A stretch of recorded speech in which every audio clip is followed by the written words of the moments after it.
দর্শক, বাচ্চাদের এই যে এই টার্বিনেট অতিরিক্ত হয়ে বেড়ে গেলে, যে পলিপাস বেড়ে গেলে ওনাদের ব্রেন শক্তি ডেভেলপ পায় না। তারপরে আপনাদের বাচ্চাদের খাবার দাবার রুচি হয় না, দিনের দিন আস্তে আস্তে শরীর শুকাইতে থাকে। আর হলো আপনার একটা ঝিম ধরে থাকে, ঠিক না? বাচ্চা ঝিম ধরে থাকে না? বাচ্চা ঝিম ধরে থাকে। তারপর নাকের হাড়ও বাঁকা হয়ে যায়, ওই যে ভিতর দিয়ে একটু বাঁকা হয়ে গেছে, এই পাশটা একটু ছোট আছে, এই যে ডিআরএস সেপ্টাম বাঁকা আছে, ঠিক ওর মার মতো। ওর আম্মু গতকালকে চিকিৎসা নিছে, সেম ওর আম্মু এরকম সমস্যায় ভুগছে। ডাক্তার দেখাইছে, ডাক্তার বলছে যে ইমার্জেন্সি অপারেশনের জন্য। অপারেশন না করে আমার চেম্বারে এসে ওনার চিকিৎসা নিল, আল্লাহর রহমতে আজকে শুকিয়ে গেছে।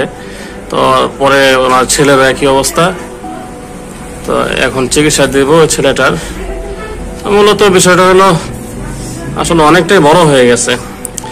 এই যে হাড়ের সাথে মাংসপিণ্ডটা লেগে গেছে, তো এটা কিন্তু যখন ঠান্ডা লাগে তখন অতিরিক্ত হয়ে আপনার হাড়টারে কিন্তু চাপ দিয়ে রাখার কারণে হাড়টা একদিকে বাঁকা হয়ে যায়, আর নিঃশ্বাস নিতে সমস্যা।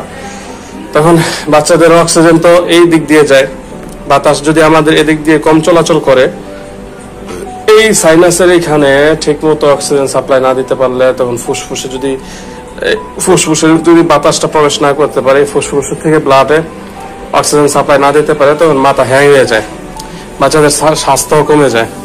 সব মিলিয়ে দেখা গেছে যে বাচ্চাদের প্রতি এই পলিপ দেখা দিলে অনেকটা ক্ষতি হয়ে যায় একটা বাচ্চার ভবিষ্যৎ।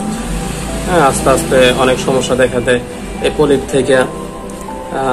ব্রেনের সমস্যা দেখা দেয়, শরীরের সমস্যা দেখা দেয়, স্বাস্থ্য ততটা উন্নত হয় না, খাবার দাবার রুচিটাও ভালো থাকে না, পড়াশোনায় মনোযোগ বসে না, মেজাজ খিটখিটে থাকে, হ্যাঁ, কোনো কথা ভালো লাগে না, এরকম এই সমস্যাগুলো থাকে। এই পাশটা হাড়টা বাঁকা, এই পাশটা অতিরিক্ত হয়ে গেছে। তো এটা চিকিৎসা যদি আজকে না করাতো তো ধীরে ধীরে আরো সমস্যা দেখা দিত বেশি। তো ঠিক আছে, চিকিৎসা এখনই শুরু করব। 2 ঘন্টার মতো সময় লাগবে। 2 ঘন্টার মধ্যে পলিপটা একদম ড্যামেজ হয়ে যাবে।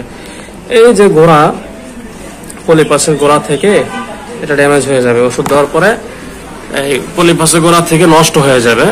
এই গোড়াটা মানে এই যে ফুলাটা আছে, মাংসটা, অতিরিক্ত মাংসটা পুরাটাই এটা কালার হয়ে যাবে। তো 3-4 দিনের মধ্যে এটা শুকিয়ে একদম ছোট হয়ে বের হয়ে আসবে।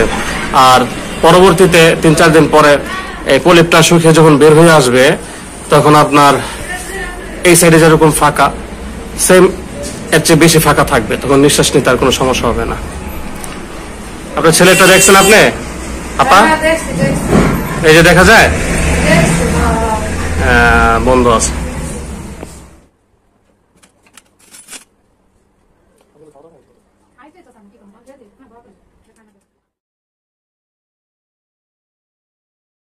ওর নাম কি? আসিফ। ব্যথা পাইতেছ? কোনো সমস্যা হয়? নাকে দিয়ে রাখছো, কোনো সমস্যা হইতেছে? মানে তুমি তো ভয় পেয়ে গেছো, হ্যাঁ? কি জানি হয়, এরকম কিছু মনে করছো না যে আমার মনে অনেক ব্যথা ট্যাথা করবো, এরকম মনে করছো না? হ্যাঁ, এখন কি তোমার কাছে কিছু মনে হইতেছে? কষ্ট হইতেছে? তা তুমি একটু আরেকটু ভিতরে দাও, ওষুধটা একটু ভিতরে দাও তোমার হাতে। হ্যাঁ, আস্তে দাও। ব্যাস ব্যাস ব্যাস, হয়েছে, সুন্দর হয়েছে। এদিকে নিচে নামাও, এভাবে। এটা না, এইভাবে না, এই যে হ্যাঁ।